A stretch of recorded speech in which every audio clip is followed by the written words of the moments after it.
Hello दोस्तों, एक बार फिर स्वागत है आपका हमारे चैनल पर। मेरा नाम है वरुण और हम बात कर रहे हैं मध्य प्रदेश। तो मध्य प्रदेश की बहुत सारे टॉपिक्स हमने कवर कर लिए हैं। बारी है कुछ और टॉपिक्स की, हालांकि थोड़े बहुत ही बचे हैं, ज्यादा नहीं बचे हैं। लेकिन हाँ, फिलहाल हम इस वीडियो में बात करने वाले हैं मध्य प्रदेश की जलवायु की। और ये बहुत इंपॉर्टेंट टॉपिक है क्योंकि इससे आते हैं 2 से 3 क्वेश्चन हर एक एग्जाम में। तो वीडियो को देखना है पूरा ताकि सारे के सारे डाउट्स आपके हो जाए क्लियर। दोस्तों में शेयर करना बिल्कुल मत भूलिएगा क्योंकि दोस्त होते किस लिए, है ना। और चैनल सब्सक्राइब करना है ताकि मध्य प्रदेश की पूरी तैयारी आपकी इसी चैनल पर हो जाए। तो चलिए स्टार्ट कर लेते हैं। मध्य प्रदेश की जलवायु। जलवायु होता क्या है बेसिकली? क्या है जलवायु? जल और वायु, हवा पानी, है ना, खर्चा पानी। नहीं नहीं, वो नहीं है। जलवायु का मतलब होता है बेसिकली कि एक दीर्घकालिक अवस्था जो होती है ना, लंबे समय तक जो मौसमी परिणाम होते हैं, उन मौसमी परिणामों को सामूहिक रूप से जलवायु का। यानी मध्य प्रदेश, क्योंकि मध्य प्रदेश छोटा तो है नहीं, अभी हम बात करें जैसे ये मध्य प्रदेश है ना, तो मध्य प्रदेश बहुत बड़ा है।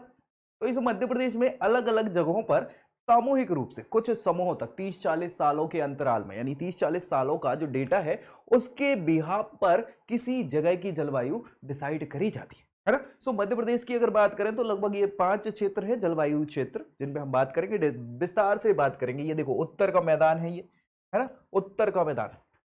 ये भैया ऐसा है, ये पूरा का पूरा आपका चंबल और ग्वालियर वाला क्षेत्र पड़ता है, कुछ बुंदेलखंड वाला क्षेत्र भी यहाँ पड़ जाता है। इसके बाद मालवा का पठार वाला इलाका है। मालवा की पठार के बाद भैया नर्मदा घाटी क्षेत्र है ये, और यहाँ आप देखेंगे तो ये बिंद पहाड़ी क्षेत्र। ठीक है। सो ये चार पांच पांच है बेसिकली, 5 प्रकार से जलवायु को बांटा जाता है। किसी क्षेत्र विशेष की, किसकी, किसी जगह विशेष की, क्षेत्र विशेष की दीर्घकालिक, दीर्घकालिक यानी लंबे समय की बात है, लगभग 30 से 40 वर्षों का ये डेटा होता है। 30 से 40 वर्षों की मौसमी दशाओं के समग्र रूप को, सभी रूपों को मिला के जलवायु कहा जाता है। ऐसा नहीं कि महीने 2 महीने की बात हो जाए, साल की हो जाए, नहीं नहीं नहीं, 30-40 सालों का जो डेटा है उस जगह का, उसको एकत्रित रूप से मतलब समग्र करके, इकट्ठा करके उसको जलवायु कहा जाता है। बाकी मौसम क्या है? मौसम रोज चेंज होता है, दिन में 4 बार चेंज होता है। जलवायु चेंज नहीं होती, याद रखिएगा। जलवायु लंबे समय तक चलती है ना। सो वही चीज है जलवायु। दीर्घकालिक मौसमी दशाओं को कहा जाता है, किसी क्षेत्र की समग्र रूप से उसकी जानकारी को जलवायु कहा जाता है। हमारे मध्य प्रदेश की अगर बात करें तो राज्य की जलवायु कैसी है? मानसूनी प्रकार की है। ये क्वेश्चन सीधा सीधा पूछा जाता है, इसको याद रखिएगा। कई बार एग्जाम्स में पूछा जा चुका है कि मध्य प्रदेश की जलवायु कैसी है। सो मध्य प्रदेश की जलवायु मानसूनी प्रकार की है, याद रखिएगा। मानसूनी प्रकार की है मध्य प्रदेश की जलवायु। मध्य प्रदेश पीएससी तक में ये क्वेश्चन पूछा जा चुका है। यहां पर कर्क रेखा हमें पता है कि 2 भागों में बिल्कुल बीचों बीच से आती है और ऐसी कट करके चली जाती है ना। मध्य प्रदेश को 2 बराबर भागों में बांटती कर्क रेखा। सो कर्क रेखा 2 भागों में बांटने से राज्य के विशाल आकार के कारण राज्य के अलग अलग भागों में क्या है, जलवायु जो है वो अलग अलग प्रकार की पाई जाती है। क्योंकि भाई देखो यार, कर्क रेखा से नीचे वाला जो हिस्सा है वहां पर वर्ष भर आपको धूप दिखती रहती है ना, सूर्य की किरणें लंबवत पड़ती रहती है। लेकिन इसके ऊपर वाले हिस्से में लंबवत नहीं पड़ती, तिरछी पड़ना चालू हो जाती सूर्य की किरणें, तो यहाँ ठंडक बनी रहती है, नीचे गर्मी बनी रहती है। अलग अलग जगहों पे पठार पर्वत का भी बहुत सारी चीजें हैं, बहुत सारे कारक हैं जलवायु पर जिनका प्रभाव पड़ता है, उस पर भी हम बात करेंगे, बिल्कुल बेफिक्र रहिए। तो सबसे पहले कौन कौन सी चीजें हैं जो जलवायु को प्रभावित करती हैं? तो भाई साहब, बंगाल की खाड़ी से पास में पड़ जाता है ना। इधर आप देखोगे जैसे ये पूरा हमारा भारत है ना। इस भारत की अगर हम बात करें तो ये भैया आपकी बंगाल की खाड़ी है, यहां पे ये मध्य प्रदेश पड़ता है हमारा, है ना। सो ये बंगाल की खाड़ी से निकटता भी है। इसके अलावा हिमालय पर्वत का क्षेत्र ऊपर पड़ जाता है ना। सो हिमालय पर्वत की उपस्थिति भी इसको प्रभावित करती है। दक्षिण में पहाड़ और पहाड़ियां हैं, दक्षिण जाओगे आप तो दक्षिण में क्या हो जाता है, पहाड़ियां इत्यादि है। ये मध्य प्रदेश के दक्षिण वाली, सतपुड़ा वाली, और ये ठीक है। धरातलीय उच्चावच यानी कि पर्वत, पठार, मैदान, इन सारी चीजों को उच्चावच कहा जाता है। काल वैसाखी, काल वैसाखी भी आती है। वैसाखी में क्या है, बारिश होती है, काल वैसाखी कहा जाता है। ग्रीष्म काल में क्या है भैया, लू लपट चलती है बहुत, ये भी बहुत इंपॉर्टेंट चीजें हैं। दक्षिण पश्चिम मानसून की क्रियाशीलता, ये जो मानसून भारत का है वो दक्षिण पश्चिम मानसून होता है जो आता है, तो इसकी क्रियाशीलता भी अफेक्ट करती है हमारी जलवायु को। भौगोलिक स्थिति, अक्षांशीय विस्तार, इसके हिसाब से क्या है भैया कि कर्क रेखा का विस्तार है, तो ये अक्षांशीय विस्तार के कारण भी बहुत सारी चीजें बदलती हैं। समुद्र से दूरी, तो समुद्र हमने देखा बंगाल की खाड़ी से, है ना, अरेबियन सी से, या फिर हिंद महासागर की तो बात दूर की है। तो इनसे भी कितनी दूरी बढ़ती जाए, इन सारे फैक्टर्स की बात करें, ये सभी कारक होते हैं किसी भी जलवायु के। प्रमुख कारकों की बात करें, अगर भारत की बात करें किसी क्षेत्र की, तो यार एक तो देखो ये भौगोलिक स्थिति बहुत इंपॉर्टेंट पार्ट रखती है। अक्षांशीय विस्तार, समुद्र तल से दूरी, है ना, इसके अलावा धरातलीय उच्चावच, और बात कर ले तो भैया जो आपकी प्रेशर एंड विंड्स वगैरह है ना, दाब और तापमान, है ना, जो हवाओं की दिशा है, ओशियन करेंट्स जिनको कहा जाता है, समुद्रीय धाराएं, उनका बहुत इफेक्ट पड़ जाता है किसी भी जगह की जलवायु में। सो जलवायु को प्रभावित करने वाले ये प्रमुख कारण हैं जो हम बात कर रहे हैं किसके प्रोस्पेक्ट में, मध्य प्रदेश के प्रोस्पेक्ट में बात कर रहे हैं। ठीक है भैया, चलो अब बात कर ले मध्य प्रदेश की जलवायु के भागों को कितने में बांटा है, तो अलग अलग विभिन्नता है मध्य प्रदेश में।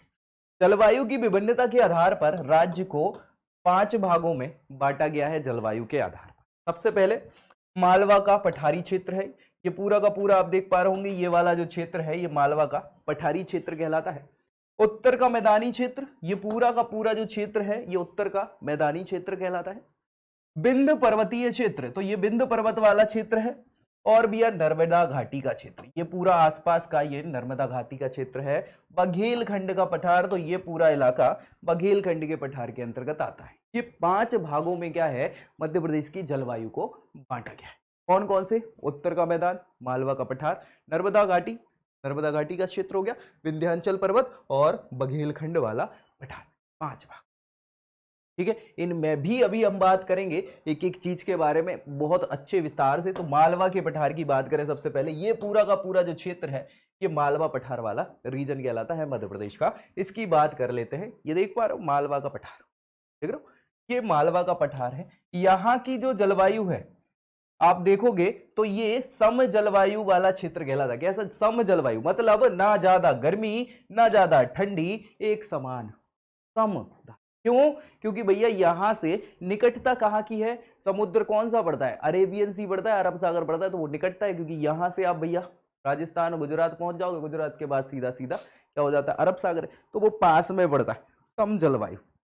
इसके अलावा कर्क रेखा भी यहीं से गुजरती है, बीचों बीच से, तो भैया इसलिए भी ये क्षेत्र कैसा है, सम जलवायु वाला क्षेत्र हो जाता है। समझ पा रहे हो ना, तो चलो देख ले भाई। राज्य की जलवायु का स्वरूप उष्ण कटिबंधीय मानसूनी जलवायु वाला है। हमने बात करी है कि मानसूनी जलवायु है किसकी, मध्य प्रदेश की। उष्ण कटिबंधीय मानसूनी जलवायु कहलाता है क्योंकि कर्क रेखा बीचों बीच से काटती है, तो उस इलाके, ठीक है। लेकिन थोड़ा सा शुष्क महाद्वीपीय रूप भी है इस जगह पे, मालवा में शुष्क महाद्वीपीय रूप है इसका, किसका, जलवायु का। इसमें ग्रीष्म ऋतु की बात करें, गर्मी के समय में सामान्य गर्म हो जाता है, यानी ज्यादा गर्मी नहीं पड़ती, और शीत ऋतु में भी ज्यादा सर्दी नहीं पड़ती। तो भैया समशीतोष्ण जलवायु है ना, मतलब समानता से, ना ज्यादा सर्दी ना ज्यादा गर्मी। ठीक है भैया, ये है। यहां औसत दैनिक तापांतर की बात करें, दैनिक तापांतर मतलब दिन और रात के तापमान में अंतर, उसको दैनिक तापांतर कहते हैं। यानी सबसे ज्यादा दिन में मान लो 40 डिग्री टेम्परेचर गया और रात के समय सर्दी में कम से कम कितना हो गया, 10 डिग्री हो गया, 15 डिग्री हो गया, तो इन दोनों के बीच में जो अंतर है उसको तापांतर कहा जाता है। तो दैनिक तापांतर जो है औसत रूप से 40 डिग्री सेंटीग्रेड से 42.5 डिग्री सेंटीग्रेड का यहाँ पे क्या है, दिन का तापमान होता है औसत रूप से, कहाँ का, मालवा क्षेत्र का। और सर्दियों में 10 डिग्री सेंटीग्रेड से 12.5 डिग्री सेंटीग्रेड का होता है। समझ रहे, यानी दैनिक तापांतर में बहुत ज्यादा अंतर नहीं है, समझ रहे हो, 2.5 सेंटीग्रेड का अंतर मिलता है। इस क्षेत्र में सबसे अधिक गर्म महीना जो है कहाँ का, मई का होता है। मई का महीना सबसे गर्म, किसका, मालवा क्षेत्र में मई का महीना गर्म हो जाता है। और सबसे ज्यादा वर्षा यहाँ कहाँ से आ रही है, अरब सागर वाली शाखा से आ रही, बिल्कुल आएगी, क्योंकि हमने बात करी है ना कि मालवा का क्षेत्र ये यहाँ पे गुजरात पड़ेगा, गुजरात के पास अरब सागर पड़ेगा, तो अरब सागर की शाखा से ही क्या है, मानसून आता है। याद रखिएगा, इसी मानसून से क्या है, वर्षा होती है मालवा के क्षेत्र में। वर्षा का वितरण कैसा है, दक्षिण पूर्व, दक्षिण पूर्व से, ये दक्षिण है, दक्षिण पूर्व से उत्तर पूर्व की ओर होता है, दक्षिण पूर्व से उत्तर पूर्व की ओर यहां पर मानसून क्या है, ये वर्षा जो है वो होती है। उत्तर का मैदान, इसकी और बात कर ले भैया, उत्तर का मैदान, मालवा का पठार तो समझ में आ गया ना। मालवा की जलवायु समशीतोष्ण जलवायु है, ना ज्यादा सर्दी ना ज्यादा गर्मी। बारिश भी अरब सागर की शाखा से होती है, महीना जो है मई का ज्यादा गर्म होता है। ये है उत्तर का मैदान वाला क्षेत्र, उत्तर का मैदान ये क्षेत्र है। और ये इसमें बुंदेलखंड का क्षेत्र भी आ जाता है। ये पूरा का पूरा चंबल हो गया, ग्वालियर हो गया, थोड़ा सा ये मंदसौर नीमच वाला क्षेत्र भी है। और यहाँ राजस्थान पड़ता है, याद रखिए। तो ये गर्म हो जाता है क्षेत्र, है ना। यहाँ थोड़ी सी गर्मी पड़ती है, देख पा रहे हो। महाद्वीपीय जलवायु है, कैसी है? महाद्वीपीय जलवायु है। गर्मी अधिक पड़ जाती है और सर्दी भी अधिक पड़ती है। कहां? उत्तर के मैदान में। जी हाँ, चलिए अपन और अच्छे से डिस्कस करें इधर। तो उत्तर का मैदानी क्षेत्र, इस क्षेत्र की जो जलवायु है वो कैसी है? महाद्वीपीय प्रकार की है। कैसी है? महाद्वीपीय प्रकार की। सीधा क्वेश्चन पूछा जाता है, उत्तर के मैदानी क्षेत्र में कौन सी जलवायु पाई जाती है? तो महाद्वीपीय प्रकार की जलवायु क्या है? पाई जाती है यहाँ पे। चूंकि यह समुद्र से दूर है, बिल्कुल है समुद्र से दूर। एक समुद्र कहाँ है? अरब सागर। अरब सागर से गुजरात, गुजरात से ये मालवा का क्षेत्र है और पठार है ना। तो यहां पर रुक जाता हूं, फिर जाओगे उत्तर में, है ना। ये या फिर यहां पे आप जाओगे तो ये देखोगे, ये छत्तीसगढ़ पड़ेगा, छत्तीसगढ़ के बाद उस साइड जाओगे तो आपको झारखंड पड़ेगा, झारखंड के बाद उड़ीसा पड़ेगा, फिर पड़ेगा क्या? बंगाल की खाड़ी। तो भी दूर है, समझ पा रहे हो। तो ये जो है, ये समुद्र से इसकी दूरी ज्यादा। किसकी? उत्तर भारत की, या उत्तर का जो मैदानी क्षेत्र है इसकी। ठीक है। सो दूर होने के कारण इस क्षेत्र में क्या है? गर्मियों में गर्मी ज्यादा पड़ती है। आप देखोगे तो तालाब के पास जाओ, झीलों के पास जाओ तो ठंडक बनी रहती, पानी के कारण बनी रहती है। अब इधर तो पानी है ही नहीं, इधर तो पानी दूर दूर तक नहीं है समुद्र का। तो भैया यहाँ पर नमी कम होती है। नमी कम होने से क्या है? गर्मियों में अधिक गर्मी होगी और सर्दियों में सर्दी अधिक होती है। ठीक है भैया। सो ये यह क्षेत्र है, महाद्वीपीय जलवायु में ज्यादा गर्मी ज्यादा सर्दी पड़ती है। ठीक है। गर्मियों में औसत तापमान जो है 40 डिग्री से 45 डिग्री तक हो जाता है। और कई बार तो मैं आपको बता दूं कि मध्य प्रदेश का सबसे ज्यादा तापमान ही इन्हीं जगहों पर होता है गर्मियों के समय में। ठीक है। और सर्दियों में, सर्दी की बात करें तो 15 से 18 डिग्री सेंटीग्रेड इनका औसत तापमान है पूरे इस क्षेत्र का, जो कि कई जगहों पे कम होता है। 0 डिग्री तक पहुंच जाती है यहाँ पे सर्दी में टेम्परेचर कुछ कुछ जगहों पर। औसत वार्षिक वर्षा की बात करें भैया तो 75 सेंटीमीटर से कम क्षेत्र है ये, जहां पर वार्षिक वर्षा 75 सेंटीमीटर से कम होती है। यह क्षेत्र कैसा है? उप आर्द्र प्रदेश के अंतर्गत आता है। इसमें उप आर्द्र, आर्द्र मतलब आर्द्रता जो है वो कम है। ठीक है भाई। उप आर्द्र क्षेत्र में इसका नाम आ जाता है। सीधे सीधे क्वेश्चन बन जाएंगे। बिंद पर्वतीय क्षेत्र जो है, बिंद पर्वत वाला जो क्षेत्र है ये, तो बिंद पर्वतीय क्षेत्र की बात कर ले, ये देखो बिंद पहाड़ी क्षेत्र, देख रहे हो, ये बिंद पहाड़ी क्षेत्र है। फिर भैया आपका ये आ जाएगा कौन सा? छत्तीसगढ़ वाला इलाका, है ना, पठारी क्षेत्र, बघेलखंड का। ठीक है। तो बिंद पहाड़ी क्षेत्र की बात कर ले, देखो भैया, बिंद पहाड़ी क्षेत्र सम जलवायु वाला क्षेत्र, ये सेम वही है क्योंकि कर्क रेखा यहीं से निकल रही है ना। सो ना अधिक गर्मी और ना अधिक ठंडी, कोई दिक्कत। पहाड़ी क्षेत्र में वैसे भी ज्यादा गर्मी नहीं पड़ती है, ठंडक वाला भी माहौल रहता है, ठीक ठाक। ठीक है। सो यह सम जलवायु वाला क्षेत्र माना जाता है बिंद पर्वतीय क्षेत्र, सम जलवायु वाला। ठीक है। जलवायु में यहाँ इस पर्वतीय क्षेत्र में, क्योंकि पर्वत है तो भैया अधिक गर्मी तो पड़ ही नहीं सकती। जितनी ऊंचाई पे जाओगे गर्मी कम होती है, ठंडी स्टार्ट हो जाती है ना। तो भैया अधिक गर्मी नहीं पड़ती और सर्दी भी सामान्य है, बहुत ज्यादा सर्दी नहीं पड़ती है। ठीक है। क्योंकि आदत उतनी है। जी हाँ। यही कारण है कि इस क्षेत्र में स्वास्थ्य की दृष्टि से सबसे अच्छा माना जाता है ये समशीतोष्ण जलवायु। प्रदेश का पचमढ़ी हो गया, अमरकंटक हो गया, ये इसी जलवायु क्षेत्र में पड़ते हैं, है ना। अमरकंटक, पचमढ़ी, ये स्वास्थ्यवर्धक जलवायु है। लोग घूमने फिरने क्यों जाते हैं? प्राकृतिक रूप से इसीलिए तो जाते हैं कि यार इतना मजा आ जाता है इस क्षेत्र में। ठीक है। चलो, नर्मदा घाटी क्षेत्र, नर्मदा घाटी क्षेत्र ये पूरा क्षेत्र है नर्मदा वाला, जहां से ये नर्मदा ऐसी जा रही है। तो ये क्षेत्र आपका नर्मदा वाला क्षेत्र है, नर्मदा घाटी क्षेत्र इसको कहा जाता है। ये देख पा रहे हो, नर्मदा घाटी क्षेत्र। ये भैया इसमें अधिक गर्मी पड़ती है और ठंड भी सामान्य पड़ती है। ठीक है भाई। तो चलो देखें इसके बारे में। नर्मदा घाटी क्षेत्र कर्क रेखा के नजदीक है ना। कर्क रेखा निकलती है यहां से और इसके नीचे पड़ जाता है और वही नजदीक है। तो कर्क रेखा के नजदीक होने के कारण गर्मी में बहुत गर्मी पड़ जाती है। ठीक है। गर्मी बहुत ज्यादा पड़ जाती है क्योंकि कर्क रेखा यहीं से, और भाई गर्मी के समय तो सूर्य बिल्कुल कर्क रेखा पे ही सीधी उसकी वो पड़ती है किरणें, तो गर्मी वहां ज्यादा पड़ जाती है, समझ रहे। सो इस क्षेत्र में गर्मी ज्यादा। शीत ऋतु में यानी सर्दी में ठंड सामान्य पड़ती है। क्यों? क्योंकि गर्मी पड़ ही नहीं रही है ना वहां पे, तो साधारण ठंड यहाँ पे रहती है। और इस क्षेत्र में जो औसत दैनिक तापांतर है, यानी दिन में जो भी औसत तापमान रहा है मई में, ये ज्यादा होता है। और न्यूनतम तापमान है दिसंबर में होता है, सबसे कम तापमान। ठीक है भाई। वर्षा की बात करें तो ये वर्षा के मामले में बहुत अच्छा। क्यों? सबसे ज्यादा वर्षा इसी क्षेत्र में होती है, पूर्वी क्षेत्र में। 142 या 42.5 डिग्री जो सेंटीमीटर बारिश है, डिग्री नहीं है, सेंटीमीटर बारिश है, ये पश्चिमी क्षेत्र में कम होती चली जाती है, यहां से बढ़ती हुई यहां कम होती चली जाती है। तो पश्चिमी क्षेत्र में 57.5 सेंटीमीटर तक की बारिश यहां इस क्षेत्र में होती है, जो कि अच्छा माना जाता है। 57 वाला नहीं, 42.5 सेंटीमीटर, 142 सेंटीमीटर सबसे ज्यादा वही होती है। पचमढ़ी में सबसे ज्यादा बारिश होती है पूरे मध्य प्रदेश की, है ना। चलिए, बघेलखंड का पठार, ये वाला पूरा इलाका है, ये बघेलखंड का पठार वाला इलाका है। ठीक है, यहाँ की जलवायु की बात करें, ये बघेलखंड का। ठीक है, तो चलिए क्या है बघेलखंड के पठार वाले में, यहाँ की जलवायु कैसी है? मानसूनी है। क्यों? क्योंकि ये निकट है किसके निकट है? जैसे भैया मालवा वाला निकट है किसके? अरब सागर के, वैसे ही ये बघेलखंड वाला निकट है किसके? बंगाल की खाड़ी के, है कि नहीं?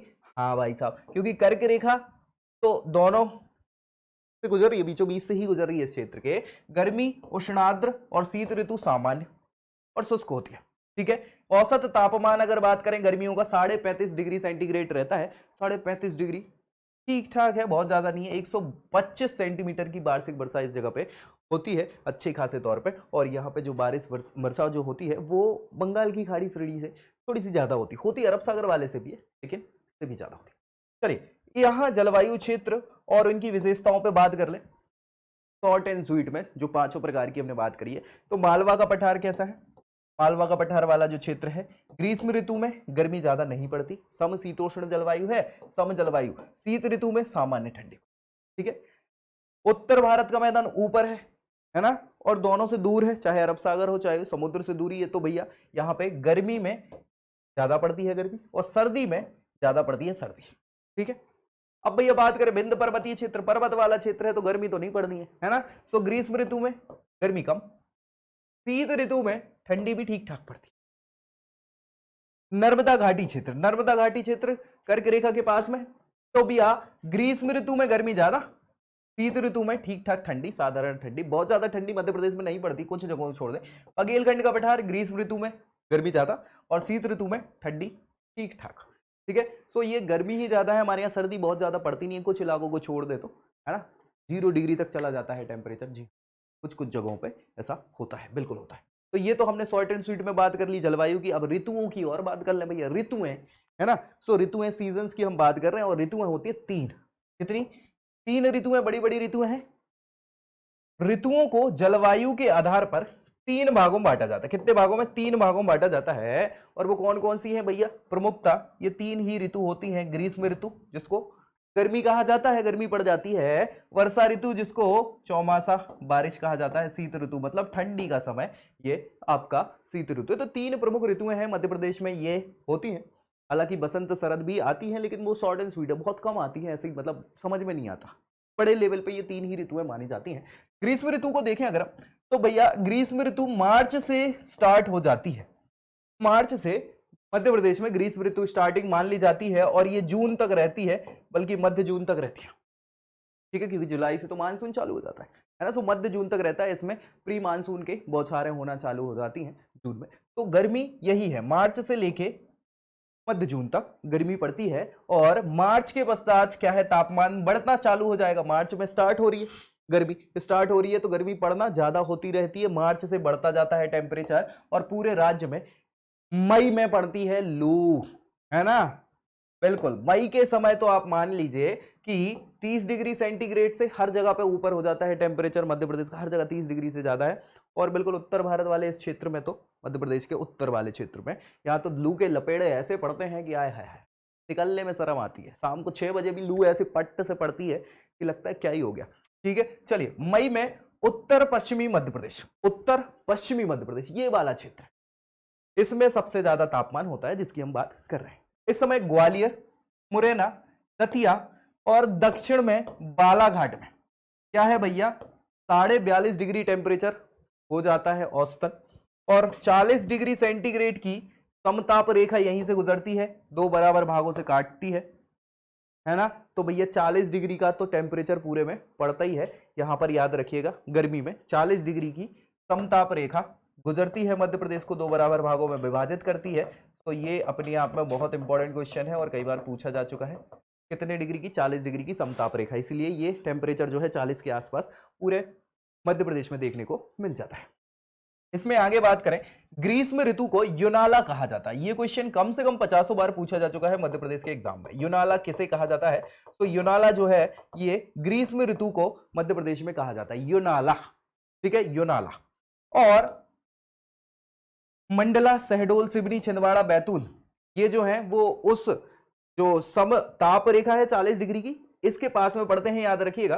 ठीक है, पश्चिम में क्या पड़ेगा? देवास, शाजापुर, इंदौर, धार, उज्जैन, झाबुआ, रतलाम और मंदसौर, ये जिले आते हैं। मतलब ये जो रेखा है ये ऐसी गुजरती है। इसके पूर्व में ये जिले पड़ जाते हैं, है ना, मंडला, शहडोल, सिवनी, छिंदवाड़ा वाला।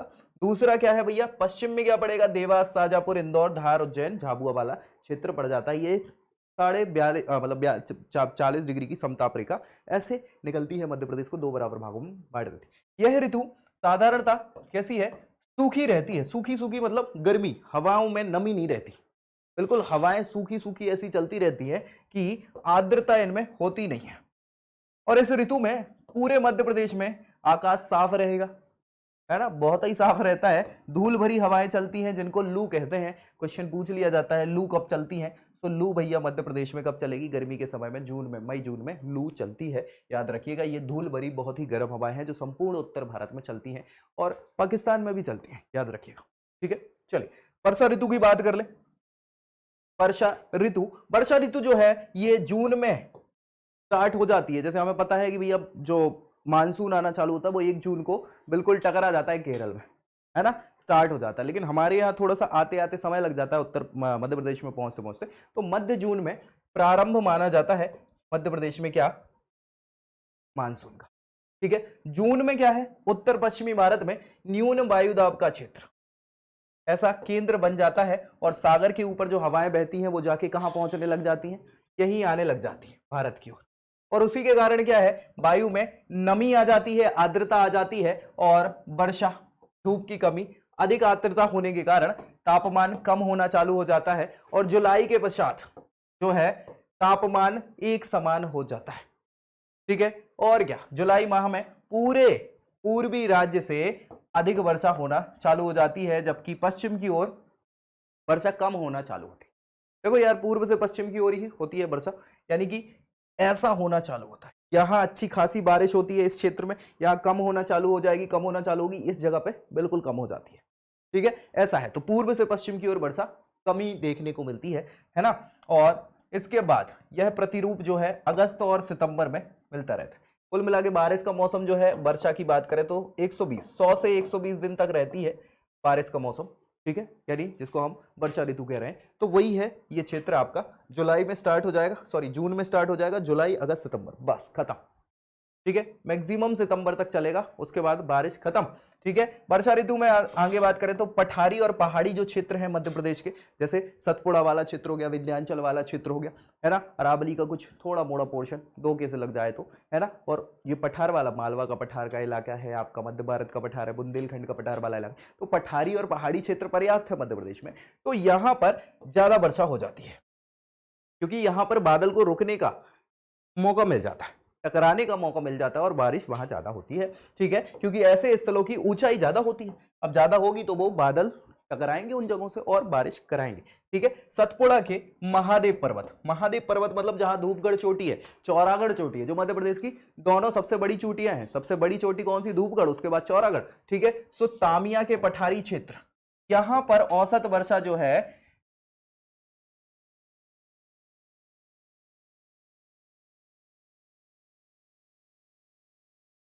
मासिक वर्षा की बात चल रही है, ये 25-30 सेंटीमीटर कुछ वर्षा होती है। इसके विपरीत झाबुआ वाला क्षेत्र है, झाबुआ, अलीराजपुर, ये पश्चिमी क्षेत्र। ठीक है, धार, खरगोन, यहाँ पर 4-5 सेंटीमीटर ही मासिक वर्षा हो पाती है। यहाँ पर 20-25 सेंटीमीटर वर्षा हो रही है। ठीक है, 20 से 30 सेंटीमीटर मासिक वर्षा हो रही है। यहाँ 4-5 सेंटीमीटर ही मासिक वर्षा हो रही है। कहाँ पे? ये सारे पश्चिमी क्षेत्र। सितंबर के अंतिम दिनों में मानसून कम होने लग जाता है और धीरे धीरे मौसम फिर स्वच्छ होता है और वर्षा भी धीरे धीरे कम होना चालू हो जाती है।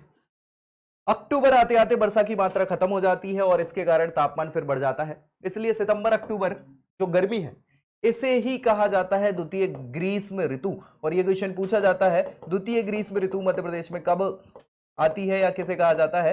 तो सितंबर अक्टूबर की गर्मी को द्वितीय ग्रीष्म ऋतु कहा जाता है। औसत वार्षिक वर्षा जो मध्य प्रदेश की है वो 112 सेंटीमीटर है। ये क्वेश्चन पूछा जा चुका है कि मध्य प्रदेश की औसत वार्षिक वर्षा कितनी है, 112 सेंटीमीटर औसत वार्षिक वर्षा है मध्य प्रदेश की, है ना। और इसको चौमासा भी कहा जाता है, याद रखिएगा।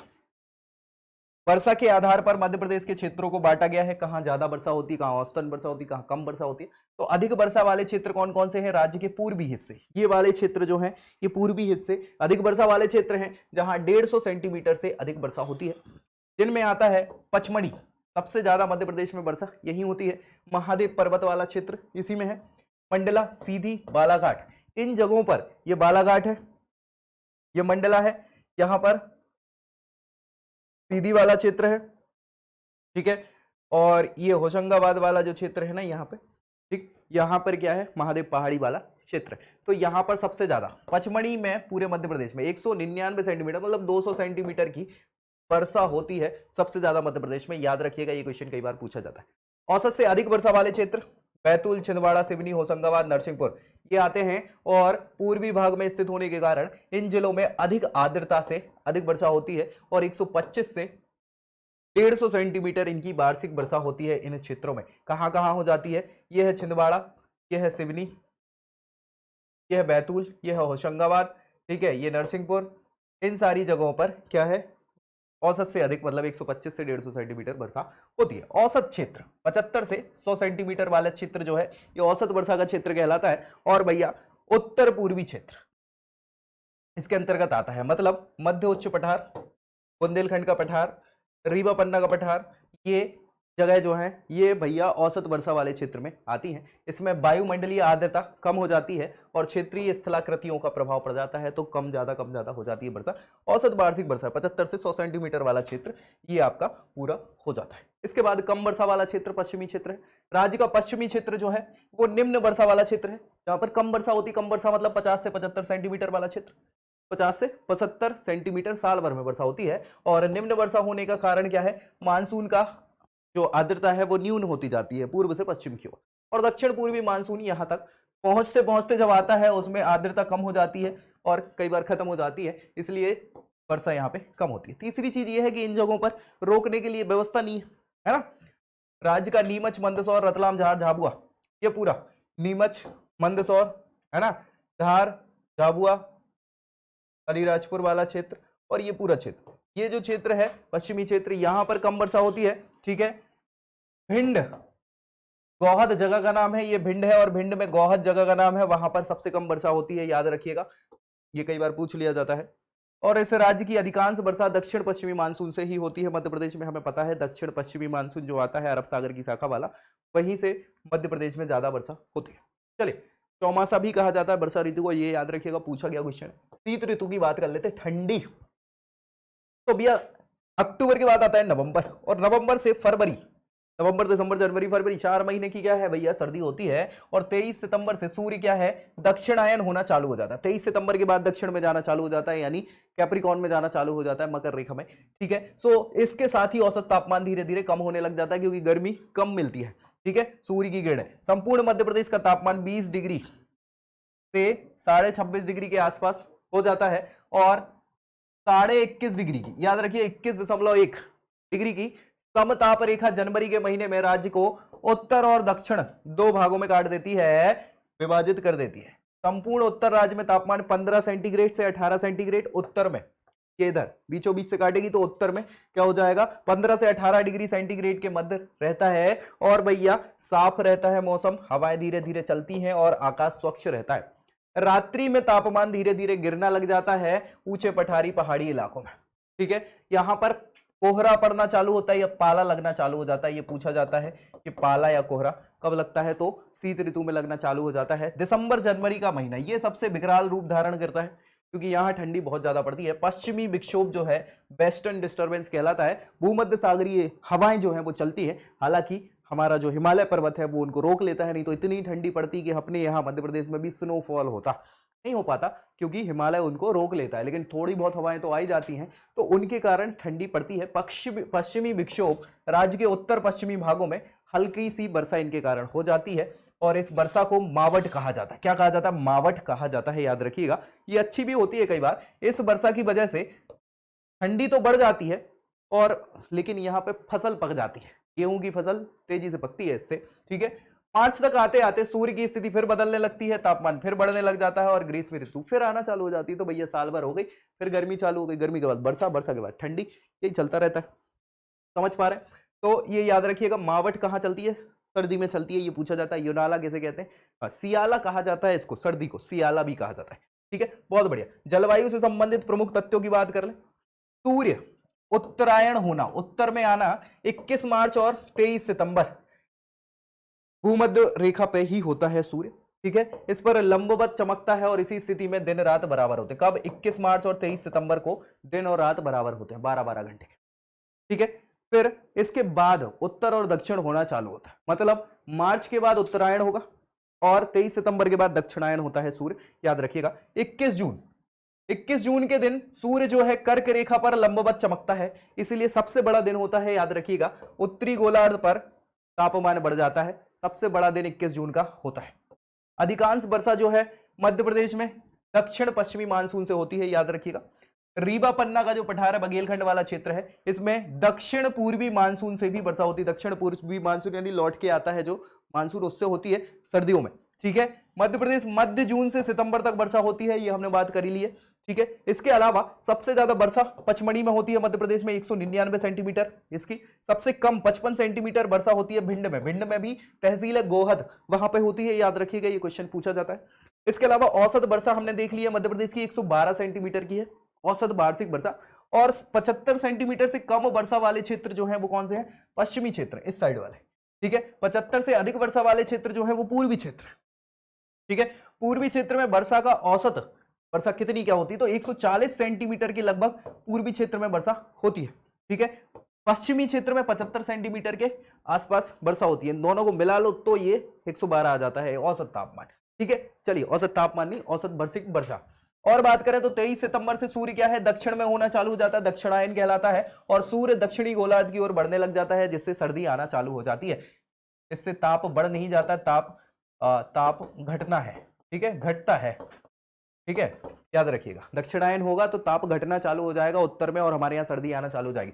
22 दिसंबर सूर्य मकर रेखा के पास होता है, बिल्कुल मकर रेखा पर लंबवत चमकता है, इसीलिए सबसे छोटा दिन होता है हमारे यहाँ। सबसे ज्यादा सर्दी 22 दिसंबर को पड़ेगी या उसी समय पड़ती है, और सबसे छोटा दिन 22 दिसंबर का हो जाता है, ठीक है। उत्तरी गोलार्ध पर तापमान कम हो जाता है, जिससे गर्मी सर्दी की मात्रा बढ़ जाती है, वो ठीक है।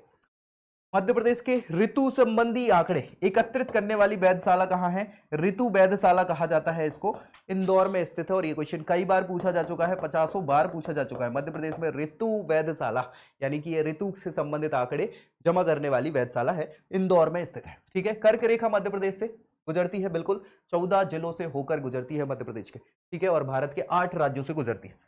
मध्य प्रदेश के बिंद क्षेत्र मतलब ये बिंद क्षेत्र है, ये बिंदवाला। तो बिंद क्षेत्र में अरब सागर और बंगाल की खाड़ी दोनों मानसूनों से वर्षा होती है, ठीक है। इसके अलावा सबसे ज्यादा तापमान जो है मध्य प्रदेश में गंज बासोदा जो है विदिशा जिले के अंतर्गत तहसील है, इसमें पड़ता है 48.5 डिग्री, 48.7 है ना, तापमान पड़ता है गर्मियों में सबसे ज्यादा गर्मी। औसतन तापमान मध्य प्रदेश का 21 डिग्री सेंटीग्रेड आंका गया है, याद रखिएगा। मध्य प्रदेश का औसत तापमान पूरे मध्य प्रदेश का 21 डिग्री सेंटीग्रेड माना है। और सबसे कम तापमान शिवपुरी का हो जाता है, कहां? शिवपुरी ये क्षेत्र, तो सबसे कम तापमान यहां पे होता है। शीत ऋतु में अधिकतम सूखा रहता है मतलब शीत ऋतु में मौसम सूखा रहता है, हवाएं जो है नमी वाली नहीं रहती हैं, सूखा रहता है। मध्य प्रदेश की जलवायु को उष्ण कटिबंधीय स्वरूप कौन प्रदान करता है? प्रदेश के मध्य से कर्क रेखा जो गुजरती है वही इसको उष्ण कटिबंधीय स्वरूप प्रदान करती है, यही उत्तरदायी है। ये क्वेश्चन कई बार पूछ लिया जाता है। दक्षिण पश्चिमी मानसून से प्राप्त होने वाली जो वर्षा है वो मानसूनी जलवायु का स्वरूप प्रदान करती है, ठीक है। उष्ण कटिबंधीय जलवायु का स्वरूप कर्क रेखा, और दक्षिण पश्चिमी मानसून जो है वो मानसूनी जलवायु का यहां पर स्वरूप प्रदान करती है। 2013 उज्जैन के डोंगला में, डोंगला जगह का नाम है, मध्य प्रदेश की पहली अत्याधुनिक वैधशाला का निर्माण कराया गया है, जिसका नामकरण आचार्य बराह मिहिर के नाम पर, ये बहुत बड़े खगोल शास्त्री रहे हैं, इनके नाम पर किया गया है। कहां पे? डोंगरा में, उज्जैन में। ठीक है, वैधशाला जो है आधुनिक, इसका क्या कराया गया है? उद्घाटन कर दिया गया है, स्थापित कर दिया गया है। तो भैया अब इससे संबंधित आंकड़े आपको वहां भी मिलने लग जाए। और इसी के साथ भैया बात हो गई जलवायु की। जलवायु होती है समाप्त। अभी भी कोई डाउट बचे हो तो जरूर कमेंट करिएगा, और वीडियो अच्छी लगी हो तो इसको लाइक कर दीजिएगा, दोस्तों में शेयर करना बिल्कुल मत भूलिए, और चैनल सब्सक्राइब करना है ताकि मध्य प्रदेश की पूरी तैयारी आपकी यही इसी चैनल पर हो जाए। अगले वीडियो में अगले टॉपिक के साथ मिलेंगे, तब तक के लिए जय हिंद।